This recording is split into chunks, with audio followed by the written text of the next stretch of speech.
Hello everybody and welcome to the Sam Olawale channel. If you enjoy the content, like, share, subscribe, all that good stuff. Let's get going. So today I wanted to talk about money and your relationship with money, my relationship with money, and really kind of give some insights that maybe you find useful. So I always get the question, how much money is enough? I'm a guy who loves to talk about money. I love to talk about the whole concept of it, the nature of it, what it takes to get it. I find it a very fascinating topic. This idea we have, this thing that has no value other than what we give it. Money is printed on paper, right? And paper is in and of itself pretty much worthless. But we transact with money. Now it's very digital, agreed, but the concept is still the same. We transact with this imaginary thing and we give it value due to our belief in it. So for me, I see money as it's a very interesting, very magical concept that us as humans have given value over to. And if you look at the timeline of how money has come to evolve as to where it is, it's very, very fascinating. I study it a lot. So people tend to mix up my fascination and love of talking about money. They equate it to me being money hungry. And to be honest, I'm really quite not. I don't spend money on fancy cars, and I've done all that stuff in my life.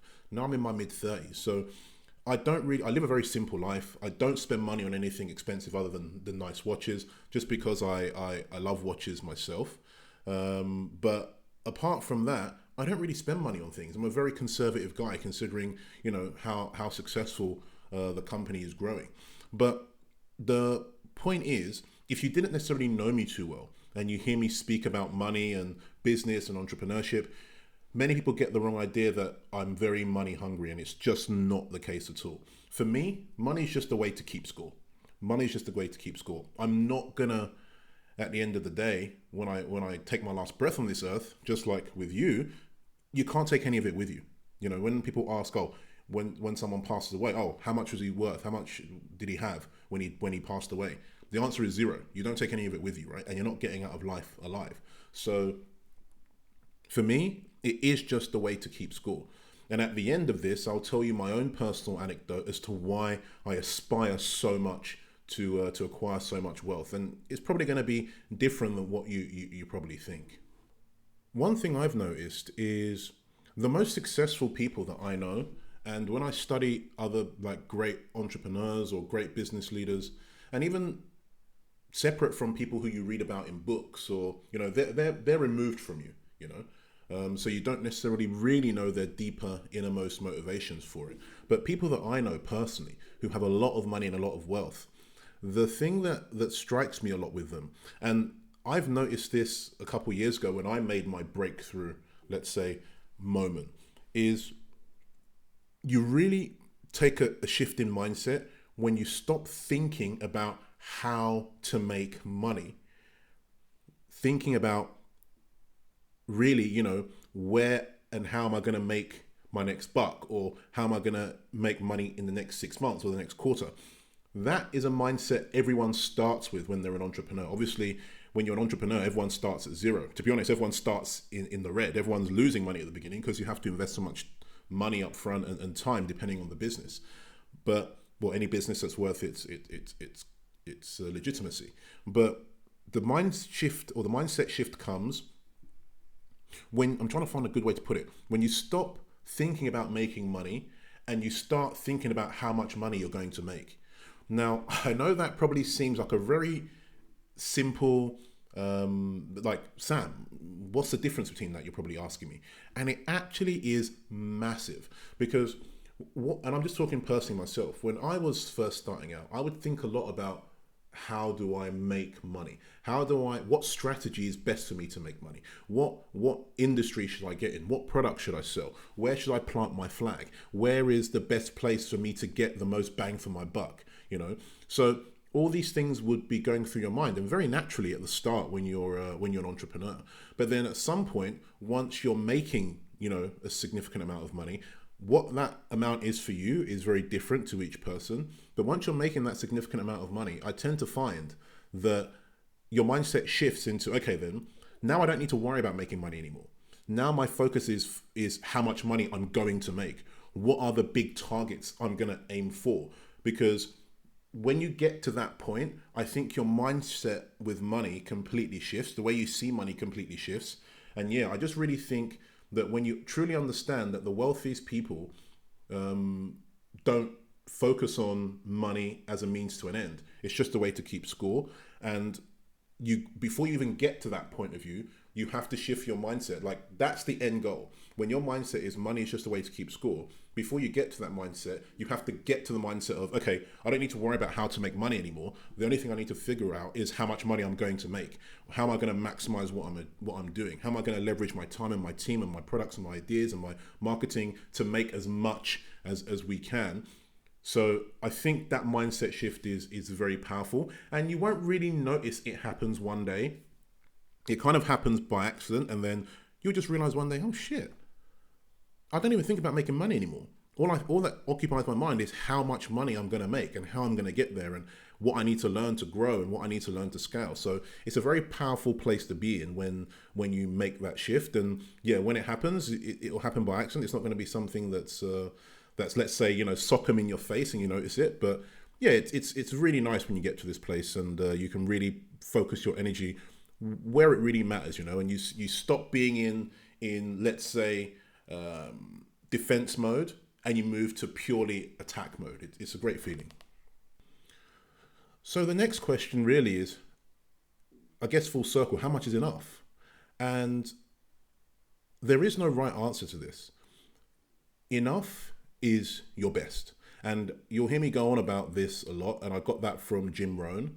I get a lot of my let's say motivational stuff from him. I think he's a phenomenal speaker. His philosophy is great, and it's true. There is no right amount for what it takes for you to be successful.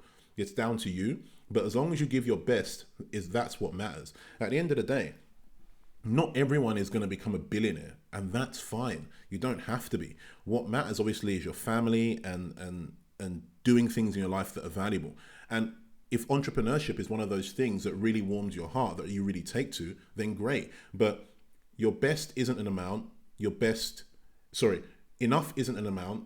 Your best is what it's all about. It's not really, I can't really say any more than that. Some people, let's put it this way.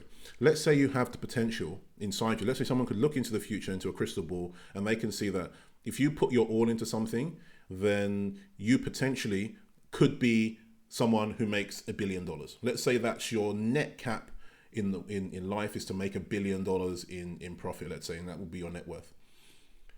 But let's say because of a bunch of negative influences, outside forces, you start drinking, you take drugs, you go down the path of vice in life rather than virtue, let's say, and you only end up making $20 million in your life.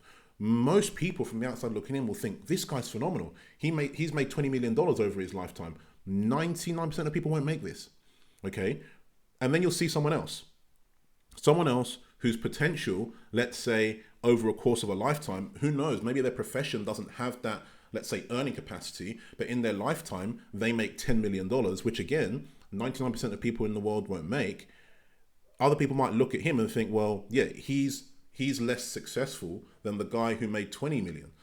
The guy who made 10 million, yeah, of course, he's half as successful as the guy who made 20 million. But that's just not the case. In fact, the guy who made 10 million is way more successful in my eyes because he maximized his potential. If his potential was to make 10 million and it just happened to be that the thing he was really, really great at to make that money didn't necessarily pay, let's say, $1 billion, that the world didn't give $1 billion worth of value necessarily to what he was doing, but he did it to his very best and that's what he made.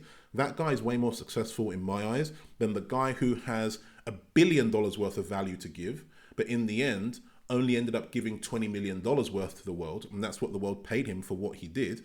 Then for me, yeah, I think that's a great analogy to show you what success really is in regards to your best. It's not a dollar amount. It's about making the most of what you've got. And at the end of the day, you won't know what you've got, until you try. In my example, we're looking at a crystal ball backwards. The thing is about life, time moves forward.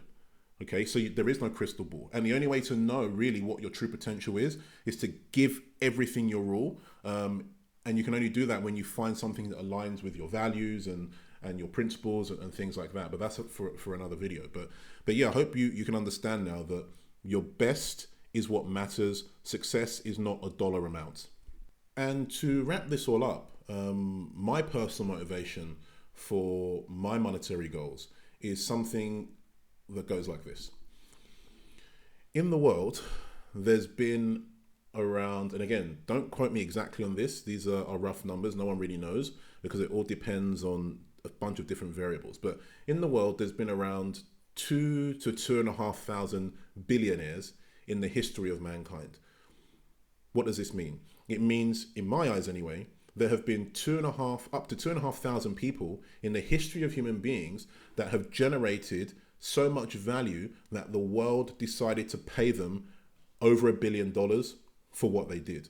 Now, there are some people who have made multi-billions, hundreds of billions, okay? But for me, how I see it is that's a very elite club.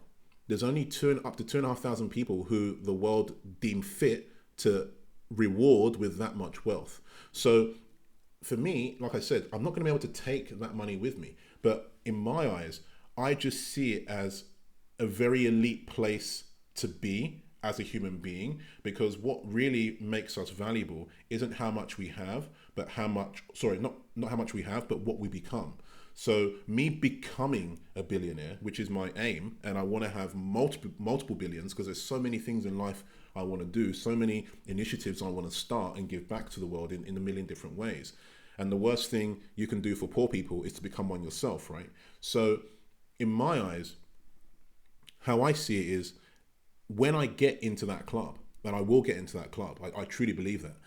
When I get into that club, it means that I've reached a personal milestone that the world in and of itself values what I'm doing for it to that level of magnitude. And only very few human beings in the history of the world have ever done that. So that's why I want to do it personally. It puts me in a very elite club. And in that club, it then gives you the freedom to do so much. But yeah, that's my personal motivation for it. Some might think that's shallow. Some might resonate with that, but for me, that's what it is. But you tell me, put your comments below. What makes you really drive yourself for that financial goal? Is there a number in your mind that you want to get to? And there should be, to be honest. And when you get to that goal, more than likely, same with me, you find the next horizon to go after. There's always another horizon to go after. That's why I tend to find with entrepreneurs. But yeah, the monetary number isn't because I want to buy jets and fancy cars and all that. I can do that now. I don't want to be, well, maybe not jets, but I can buy fancy cars and all this right now. I've got no interest in doing that, buying, 5 Porsches and what's the point? Like, how many cars can I drive every day? Yes, I have nice cars, this, that, and the other, but it's not what motivates me. What motivates me is getting to that elite club of people that only very few have gotten to. And again, I repeat, because the world values what you do so much, you earn that much money. And when your mindset is money is just a way to keep score, and then that value is given to you because of what you do, hopefully that makes you understand that money in and of itself, just earning it, isn't why I'm doing it. And the very best at what they do, the people who have the most money, that tends to be how they think as well. But yeah, thanks for listening, and hopefully you found that valuable.